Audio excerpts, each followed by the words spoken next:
My name is James Watts. I'm the head of marketing at Data Barracks, and I'm one of the people who works on the Business Continuity podcast, which is where all of the tips and advice and lessons I'm going to be sharing come from today. And the reason I wanted to put this session on today was that when I heard the theme for Business Continuity Awareness Week this year, which is Business Continuity Starts With You, and obviously looking at how to raise internal awareness, build the importance of resilience, I immediately thought this is something that we talk about all the time on the Business Continuity podcast. So we've been running this as a podcast for sort of 6 years, and we have been speaking to practitioners from all of the exciting large organizations, folks like Google, BP, The Guardian. We've spoken to lots of people from local government, from not-for-profit, from commercial organizations, and the reason that we started this podcast was that for Data Barracks, we're a disaster recovery company, and the majority of our customers are small and medium-sized organizations. So they're kind of the larger side of that mix. So they're maybe several hundred employees, but very rarely, if ever, do they have a dedicated business continuity practitioner. Rarely do they have a risk department or a cyber department. Or more often than not, it's a responsibility that gets kind of thrown to someone who has something else to do. So it will be a finance person, or it might be a facilities person, or very often in our case, it'll be a technology person. And these people have no formal training in BC or resilience, and it's one of several things that they need to do. So our idea for this podcast was we were going to go out and we were going to speak to the real experts, speak to all of you guys, proper practitioners who know how to do it.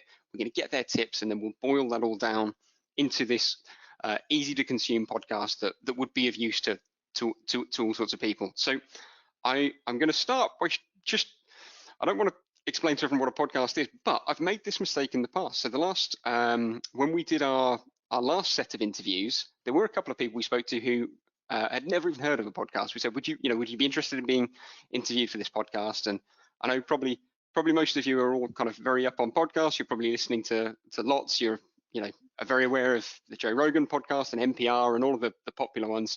But if you're not a podcast person, they're basically like a very short kind of radio show that you can download at your convenience and listen to. And the cool thing about podcasts, like anything on the internet, is that there's a very low barrier to entry. So lots and lots of people do them, and as a result, there's a podcast for every single niche. If you're interested in knitting or crocheting or electric guitar, there's a podcast for you. So the place that you can find them, you can find us. We're on it's all the places that we listen to music. We're on Spotify, we're on Apple Podcasts, which used to be part of iTunes, but they've now split that out. And you can find us on Stitcher if you're not an Apple person like myself. If you're an Android, that's the app that I personally recommend. Or lastly, if you're not interested in all the other podcasts, you can listen to this one directly on the BCPcast.com, which is our website. You can play all the episodes directly from it. And if you've never listened to one of our episodes before, the place I would recommend starting is the first episode of season 3, which is an episode called "How to Make People Care About Business Continuity." So we had a whole episode on exactly this topic, but kind of beyond that, it's something that we talk about so much more than just in that one episode. It comes up in pretty much every conversation that we ever have. So when we meet up with a practitioner, or perhaps with the last group of interviews we did were all obviously on Zoom, there's a handful of things that we talk about in every interview. So we'll always talk about the kind of really exciting incidents. What are the things that you've been through? This to me is always the best part of the podcast, because you get to hear the lessons learned. You get also all the kind of exciting, interesting things that go on. So we've had hurricanes, we've had terrorist events, we've had IT issues, we've had a satellite going missing in space. And I've got an example of one that I'll play for you guys in a second, which is, I think, a really good kind of intro to the kinds of stories that we hear. We always talk to everyone about their careers and how they ended up in business continuity, and that is really fascinating. So there seems to be a really clear kind of divide between the new blood that have just come into the industry in perhaps the last 10 years who have a business continuity degree or some kind of emergency management degree, something in the discipline. And then all of those people who ended up in BC and in resilience before it was really a formalized discipline and kind of found their way through it. And it's amazing how many of those people seem to end up in the industry purely by chance, because one day their boss happened to come in and had a project, and they happened to be the person there that it got dumped on their lap and said, look, take this, and could you take this on? And they've kind of looked at it and everything's just clicked. They've understood why it's so important. And from there, a career has been born, which is always interesting to hear about. We always ask for advice. So we always say, what's the one piece of advice you'd give to an SME, someone who's got nothing in place? They're coming from a completely standing start, that would give them a real tangible benefit. What could you do in 24 hours to go from nothing to at least something and get some kind of return? We always speak about plans and planning.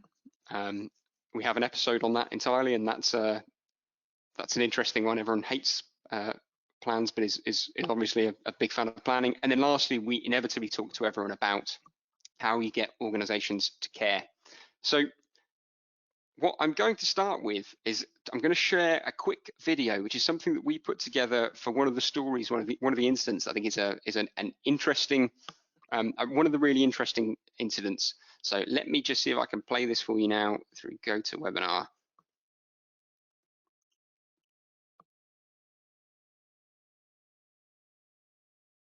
An interesting one is something which I called the suet pudding incident, and it was an investment bank that I was working for. We had actually designed and built a new building, and we had a staff restaurant. So there was a blockage in the pipe, and it was solid, thick fat that was built up in this pipe, not very pleasant.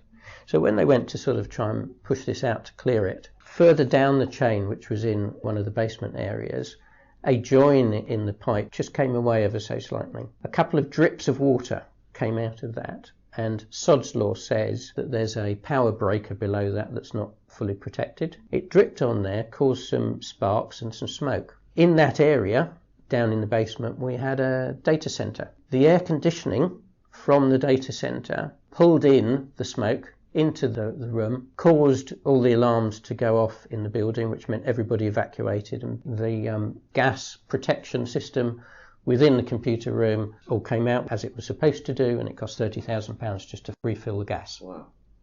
Now, can we write a plan about that? Absolutely not. So hopefully you can hear me again and everyone could hear that video. So we're going to hear a little bit more from that chap in just a second. I'll introduce him properly. But as a quick kind of agenda of what I'm going to run through today. So I went back through all of our episodes, all of our interviews, and I looked at all of the tips that we had on influencing the organization, and they tended to fit across these four categories. So we've got influencing up, so how you influence the board of the CEO, how you make them care about BC. Influencing across, so how we influence the rest of the organization, speaking the same language, and then embedding business continuity and making change. So let me jump to influencing up. And the first quote that I want to share, and the first kind of tip that I've got, is from a chap called Michael Faber. He's the gentleman who just told that story about the suet pudding incident. And this, I think, is terrific. So let me show you. So he said, the key thing is to get the confidence of the business. You can do certain things without money, but you can't do things without the business's time. And this was an interview that we did in the very first series of the podcast. And I think about this quote really, really often, almost every day. I think it's one of those lessons in BC that applies way beyond just resilience. It's something that, you can apply it to absolutely everything. For me, certainly in marketing, there are things I can do with a reduction in budget, but unless you've got the commitment of the organization, you can't make things happen. Now, Michael kind of set up the issue there, but he also had some suggestions here. So how do you actually secure that time? And he was also quite pragmatic about some of the reasons why you might not get that time. So I'm going to share another clip, and this one is Michael talking about just that. Bear with me 1 second. The main reason why it wouldn't be successful or would be pushed onto the back burner is because everybody, and certainly in many of the organisations I've worked in, have day-to-day priorities. There's somebody, so in IT it would be somebody either banging on the desk saying this doesn't work or I need this yesterday. So which priority you're going to put first? The managing director standing at your desk saying I need this now, or something that may never happen? And that's something that is a constant issue for people like me. The thing to do is never give up. That point there from Michael about the thing to do is to never give up is the important part. So he said beyond this, he had some other things to say. He said, you don't get that commitment from the most senior people immediately. It takes time to build up to that. In his case, he said, it took many years before he had that level of trust. And he said, yep, you just need to be persistent. You just need to keep at it. You need to bide your time. You need to accept that sometimes you'll only get half of what you're asking for.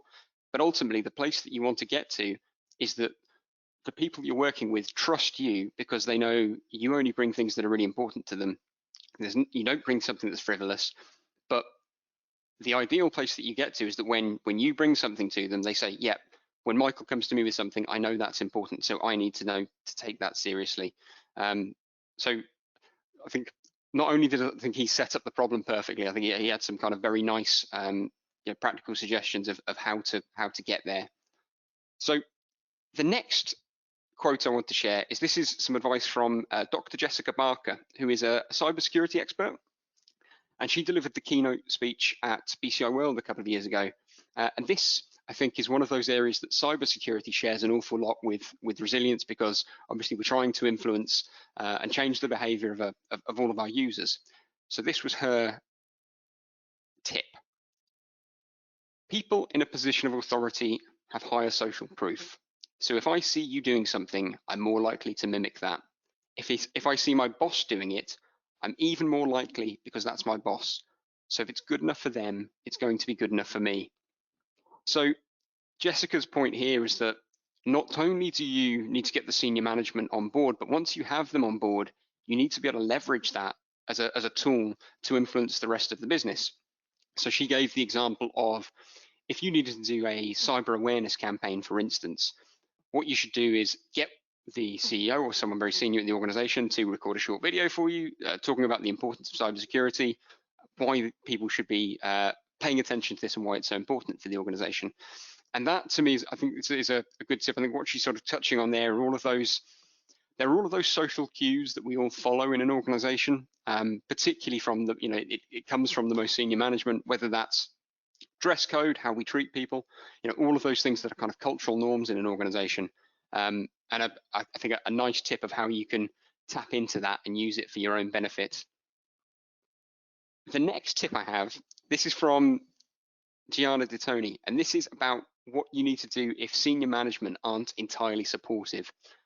So she said, you have to go to the top manager of the company and you need to be brave enough to knock at the door and shake her or shake him up.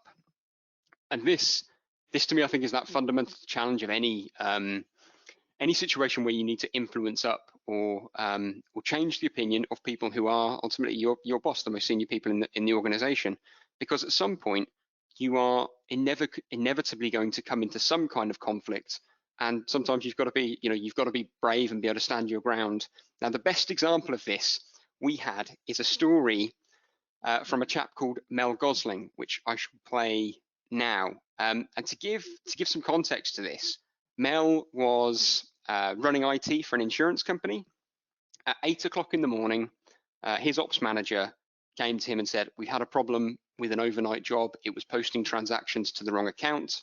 We've got a problem here. We've got to take systems offline and we've got to fix it.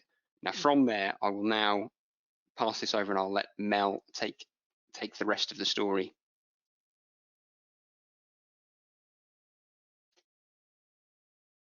And to do that, I had to stop everybody in the company using the systems. I did. I took that decision. I said, well, look, we'll bring the systems down. We'll fix this thing. And within about 5 minutes, the chief executive rang me up and threatened to fire me unless I put the systems online. And I said, look, I can't. I'm sorry. I said, I'm not going to do it because if we don't correct this, it's going to get worse. And so what Mel's boss said to him immediately after that, the CEO said, well, you better be right. And as it turned out, Mel was correct. They took systems offline. They found what the issue was. There was a software update that had a problem. It should have been caught in their deployment process. It wasn't. They fixed it. They rolled things back, and they solved that issue. So this to me was a really good example of how sometimes you can be at odds with senior management. And I think in this case, the CEO was probably flat out wrong. They were just they shouldn't have reacted that way. But ultimately, I think it just doesn't necessarily come from a bad place. This is two people trying to keep the organization running and simply reacting. But this was, I think, a great example of, yes, sometimes you need to be able to stand strong, make the point, and know that this is the decision that is the best choice in the longer term. And this is something I think that really resonates with us at DataBarracks, because at the moment we're dealing with lots and lots of ransomware recoveries, and that's another of those situations where you need to be able to react very, very quickly. You need to take systems offline, which is, never a popular decision. But the faster you can take that decision, if you can save a minute here, that might mean hours or days saved on the recovery later on. So it's absolutely the right thing to do. So that brings us to the next section, which is influencing across. I think this in fact can be even harder, because the senior management at an organization have a very clear responsibility for resilience in one way or another, but the rest maybe don't. So why should the rank and file care? And I'm going to start here with a quote from Kate Needham-Bennett. So Kate said, "You have to get the awareness and get them thinking for themselves, what if?" So they almost start doing business continuity as a natural part of their job, rather than it coming authoritatively from another department. And I should say, first of all here, we spoke to Kate in the same interview as we spoke to Gianna, who mentioned, we talked a couple of slides ago about being brave. They were at BCI World, they were promoting the Women in Resilience group, which is fantastic. Take a look. And Kate said this immediately after Gianna's point about being brave, because they're two sides. You've got to be brave on the one side, pushing the senior management, but also engaging the rest of the organization. Now, this is a message that has been echoed by a lot of other people that we spoke to on the podcast. In one case in particular, I remember Dean Beaumont from Experian, who we have some quotes from him later on. He was talking about dealing with an incident. I asked him if who should be the person in charge of the response. Should it be the BC people, or should it be the management of the business themselves? Who's best to take on that kind of gold commander role? And I remember him saying, "Well, look, it's a really nice feeling to be the superhero that swoops in with the cape and can solve the problems, because obviously there's glory in that, and it's nice to feel like you're the person solving it. But if you're doing that too often, you're almost, you've got a resilience function that's like an appendage to the business, rather than it coming from something more central and it being a part of what everyone does," which I thought was a kind of a really nice point. I have a message here. So this is one from this was a lesson from Russ Paramore about including everyone in the process and when to get people involved. So this is what Russ had to say. "So because they have input into the design of the plan, actually when we get to the published plan, they look at that and think, yep, that makes sense because actually we suggested it. So there are ways of working, but it's building up that trust between everybody." And I think it's another one of those lessons that extends kind of far beyond just resilience. I think this is it's a very good general management lesson that if you bring people in early, if you engage them and make them part of the process, they're more likely to agree. If you bring someone in at the end of the process, they're going to feel like they're being lectured to, and they're likely to resist. And the context for what Russ was saying here is that he had a role overseeing 22 fire stations and 18 different departments, all of which had their own individual unique plans. So purely from a workload perspective, that's a lot of plans to be managing. But if he was managing those and then giving them to people, they're never going to take ownership of that. He was in charge of reviewing those plans with the individuals. He was in charge of exercising with them, and that's a far better relationship. That way, the plan becomes, is owned by that particular fire station or department, and Russ is in there helping them with it and kind of making it work for them. So the next quote that we have is on a similar point to this, and this is from a chap called Thomas Kroll, who was at Tesco Bank when we spoke to him, but he was referring back to his time at working in local councils. And he said, as someone from Town Hall in charge of doing business continuity, I would turn up at the depot and I would just be this suit from the Town Hall. So I quickly learned that I should dress differently, I should act differently, and what I tried to do was show interest in what they've been doing for 20 years in the job there.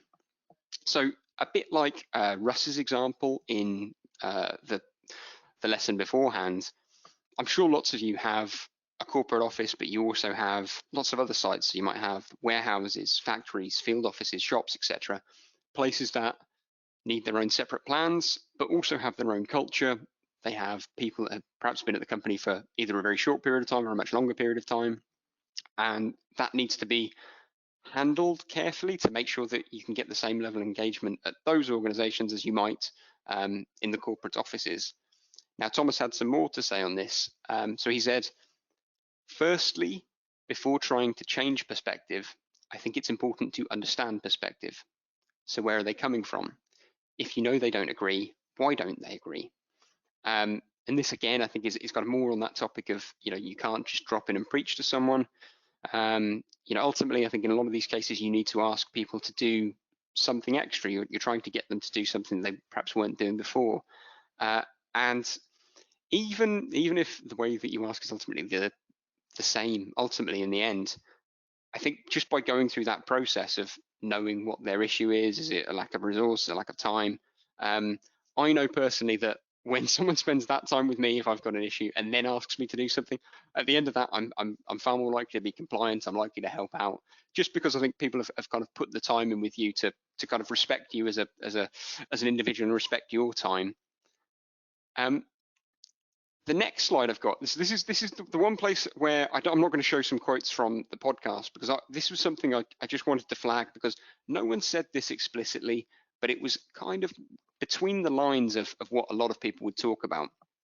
So it felt to me in all the people that we've spoken to that if you had to pick the single most important thing in why a business continuity program would be successful in an organization, it's how engaged the business is.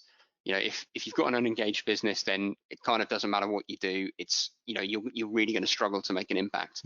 Versus if you've got an engaged business, then maybe some of those other things, you can kind of get away with them being less perfect because the business is engaged and they're making it work. On the flip side of that, I think probably most people don't spend a great deal of their time on engaging the business. Far more of your time is on doing risk reviews, it's on exercising, it's on the BIA, it's all of those other things. And there's perhaps only a small portion on the engagement. And granted, there's all of those other things you are in some part you're influencing and you're engaging. But it's one of those areas that it felt to me that perhaps that's one area where, if you put some real effort in, that's where you might get an outsized return for the work that you're doing. So I'm going to return back to more of Thomas's advice, who had kind of lots on this. And he said, when you're out in the field and you're dropping into all of these different depots and departments, you're going to inevitably end up meeting three different kinds of people. So there's the people who get it. They're a joy, great. There are the people who are apathetic. So they're not necessarily against you, but they aren't particularly interested. It's hard to get some engagement. And then lastly, there are the detractors. And the way Thomas described them is these are the people who are stuck in the mud and will never give you the time of day. And he talked about where you should put your efforts to get the best return.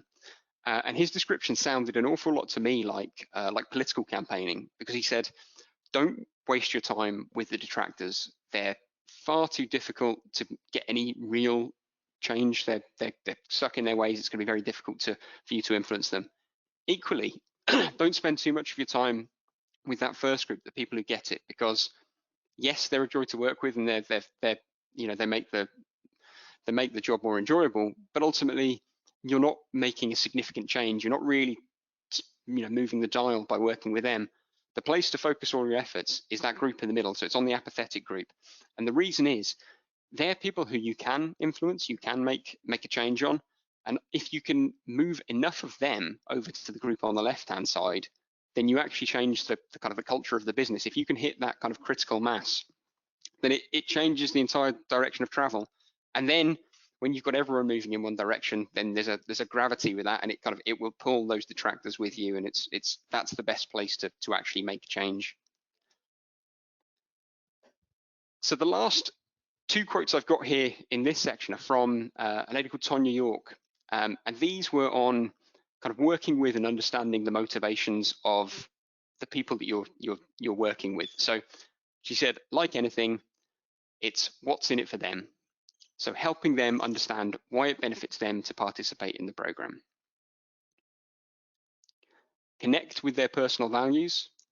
People can be very motivated personally by that, and really understanding their constraints and trying to create ways to highlight and reward people who are working in the program.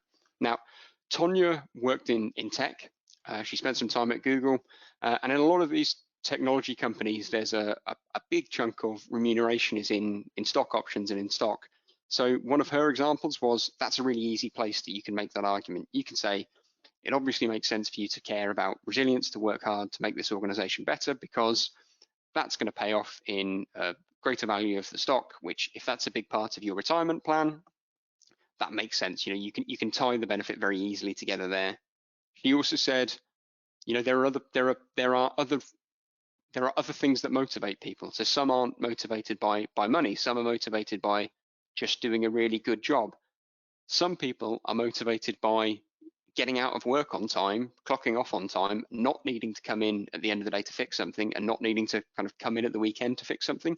So it was a really good piece of advice, I think, for working with people on an individual level, and, you know, obviously working to understand what they're about, make that make sense to them, and to an extent speak their language, which is our next section. And this is, in some of these cases, I've got a slightly more literal kind of example of kind of speaking the same language. So the first lesson that we had here, this is from our second season. It's from a chap called Alistair Lee, and it was about adapting to what's already in place. So sometimes we can confuse things or make things more complicated by trying to use acronyms.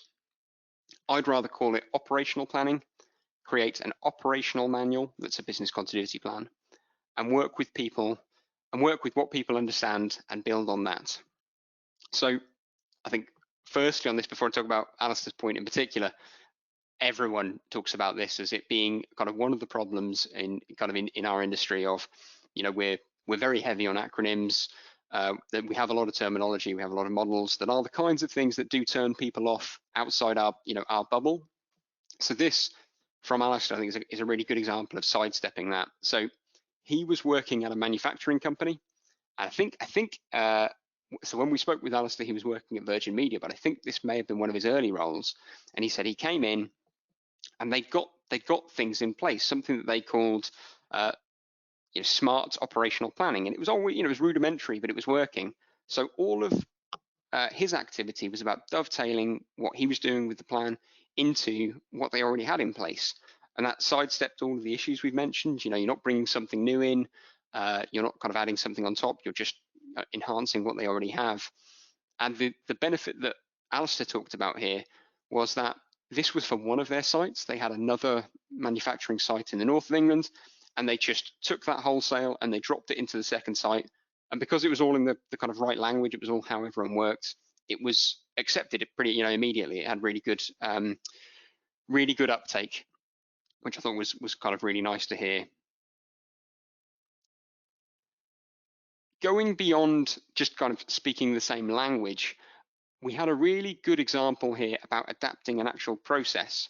So this is from a lady called Fiona Davidge, who was at the Wellcome Trust when we spoke to her. And this is maybe a bit bigger than a terminology change, because it's it's a process. Fiona had an issue when she was doing her risk reviews that when she did a 5x5 grid, people would get bogged down in the numbers and they wouldn't pay attention to what is actually really important. So she said, people pontificate on for ages about scoring and numbers, whether it's a 14, a 15, or a 16 becomes and so, and they run out of energy, and actually the real effort which should be on, what do we do about it? So her solution was that she should change that grid. She isn't going to use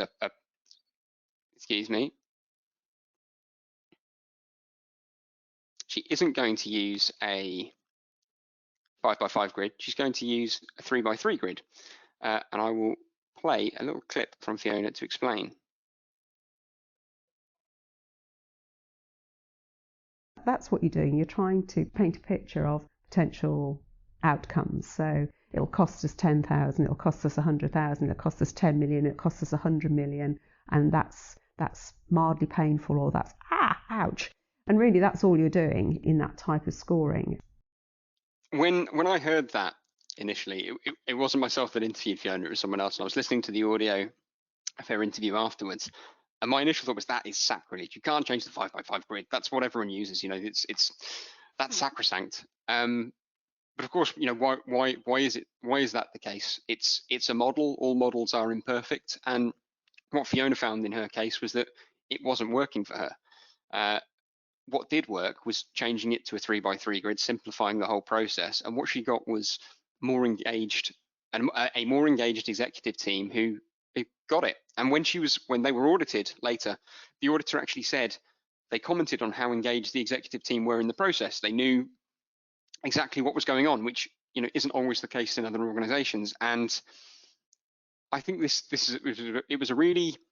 to me is the skill of a good practitioner, of someone who knows how to take something and make it digestible and understandable, and make it work for the people she's working with.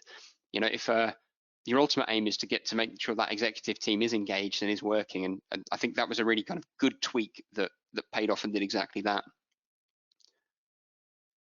So I'm on to the last section of the session today, and this is about embedding BC and making change. And the first thing I want to share is another clip, and this is from Julie Goddard, and this is about embedding, and it's about using exercising. Quite often BC managers think that you have to write plans first and then you do an exercise, and obviously that sometimes is the way to do it.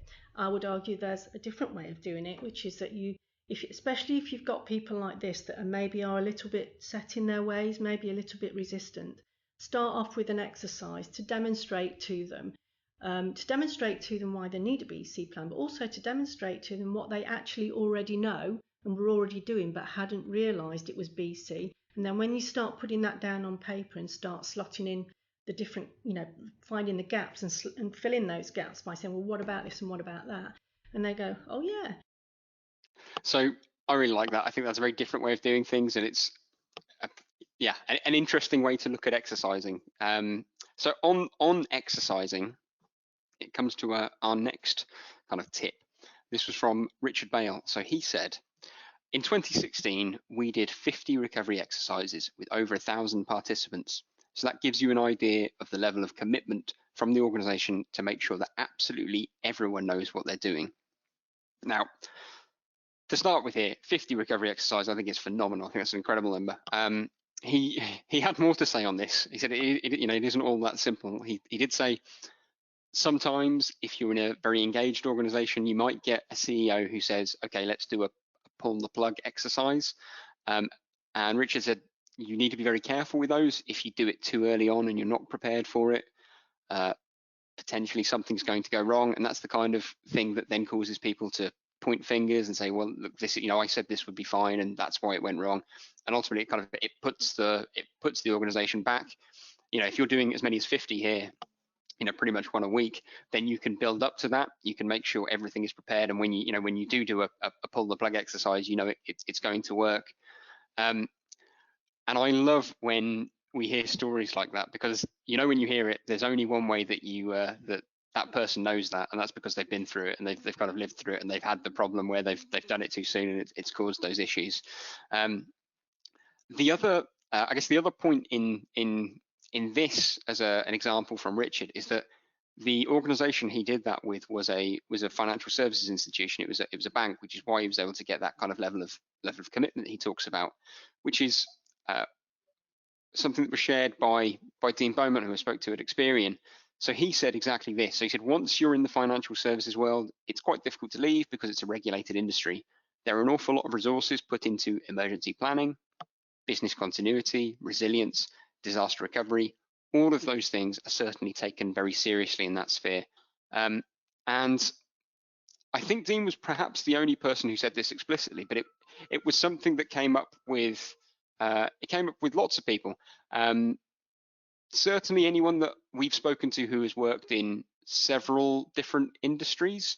I think no one ever wants to talk poorly of an industry that they've worked in, but certainly we've had lots of people who've worked in local government who have talked about some of the difficulties you have when there's a budget cut and you don't have the resources to dedicate to it, and then those people who then move on and end up in a different industry and say, actually, look, that's one of the key factors about engagement is, if you're in a regulated industry, you have to take this really, really seriously.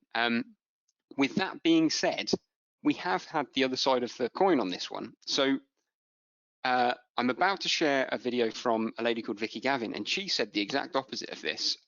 She said her previous experience was working in financial services, and when she left that role and moved over into publishing, working at the Economist Group, she actually really loved it because she found that they were doing resilience for the sake of resilience. They wanted to be a resilient organization. There was no regulatory imperative forcing them to do so. They weren't doing this to tick boxes, and that was really refreshing. It was a kind of nice place to go. So I think it's certainly a factor, I think, in terms of engagement, but it's certainly by no means is it the only factor. And that brings me to my last clip to play today, which is one that is amazing. It's from a lady called Vicky Gavin, and what I love about this is it combines all of the things that I think are really interesting about business continuity. So you have to wear a lot of hats. You've got to be part manager, part risk assessor, a little bit commercial, a bit operational, part psychologist.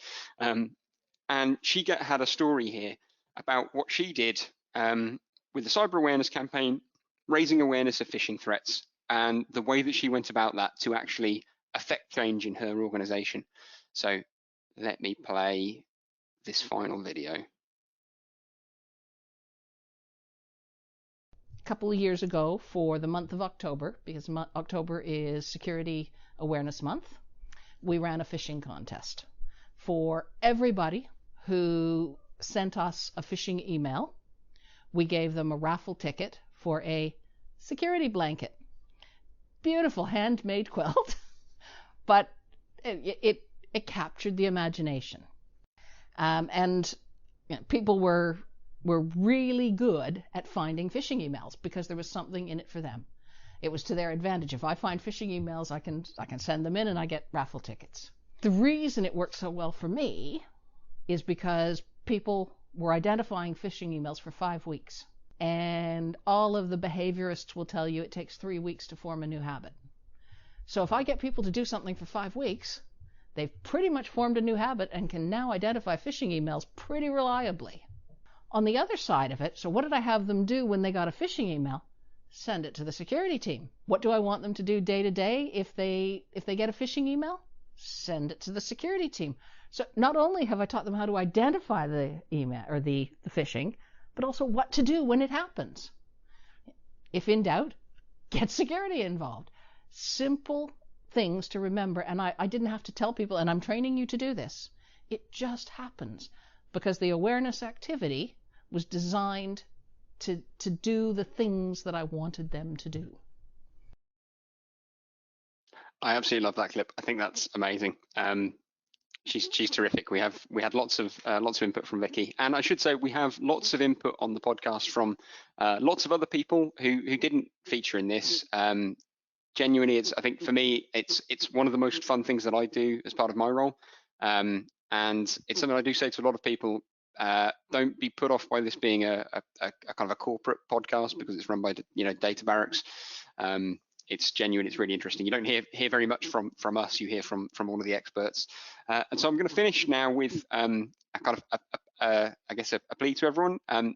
If you would like to be a guest on the BCPcast, please get in touch. We're always really, really keen to hear from people who've got interesting incident stories to tell. So you can reach me at info@thebcpcast.com. I picked that one up, or to me directly, which is james.watts@databarracks.com. And if you'd like to be on, then I'd love to speak to you, perhaps on Zoom, perhaps even in person, if before not too long, if that's going to be possible. And then finally, I think hopefully by this point, perhaps you all can see that I'm certainly by no means am I a practitioner. I'm someone that kind of runs this podcast and have spoken to everyone. So I'm checking through to see any of the questions that have been asked during the session. I'll try to answer anything here now if that's possible. I think looking at the questions now, I think probably the most important thing to answer for everybody is if you had any issues with the audio on the session today. Particularly for the clips that we've shown, we are going to distribute. Distribute the slides, and I'm going to include links to all of those clips so that you can hear those individually. And then also, we'll make sure you've got a clip to be able to listen to the remainder of the podcast. I think hopefully that covers everything. I don't think there are any other questions. Let me just see. I'll take a quick check through. Okay, so do you know what? This is an interesting question, probably one that I actually can reply to ever so slightly. So the question is, many people feel they've handled the COVID crisis well, improved their capacity to respond and continue business activities. Despite little plans or planning, do you think this is a major setback for BCP practitioners because people think they can handle things? Yes, I think so. I think this is something that has been raised by a number of the people that we've spoken to. I think in a lot of ways this was it became a kind of a tech and a working from home remotely incident that sort of sidestepped BC in a number of cases. I will say the thing that was very interesting for us this year is we recorded the last series of the podcast at the start of 2020, so in around sort of January and February. When we were speaking to everyone, this was when we were speaking to people predominantly in the UK at the time, and at that point, COVID was very much on the agenda in Asia. When the day that I spoke to Dean at Experian, for instance, I was speaking to him in the afternoon, and he was that morning had been in the incident room dealing with some issues over in Asia, but it really hadn't reached the UK at that point. And what I found really interesting was everyone I spoke to was really, really knowledgeable about the situation. They were tracking it, they were following it, but most people didn't expect it to become as serious as it was. Certainly all the people who had kind of lived through previous pandemics and outbreaks in the past, had experience of things where it had been contained. And by the time that we came to edit the whole podcast together and send it out, I thought it might have seemed very, very dated. In fact, it wasn't. There were some really, really interesting things to go back and listen to of just how people were working at that point. And even we had a great guest this year, a chap who previously worked for the UK Cabinet Office in Cobra, and he talked about the UK response to previous infectious disease outbreaks, which in hindsight, listening to that now, you can see exactly how things have been kind of mirrored in the response this time. This is great. Okay, thank you so much in that case. I think all the other questions seem to be around about the audio, so we'll make sure that we get this sent to everybody. And so I'd like to say thank you for joining us, and I hope to speak to some of you again in the near future. Thank you very much.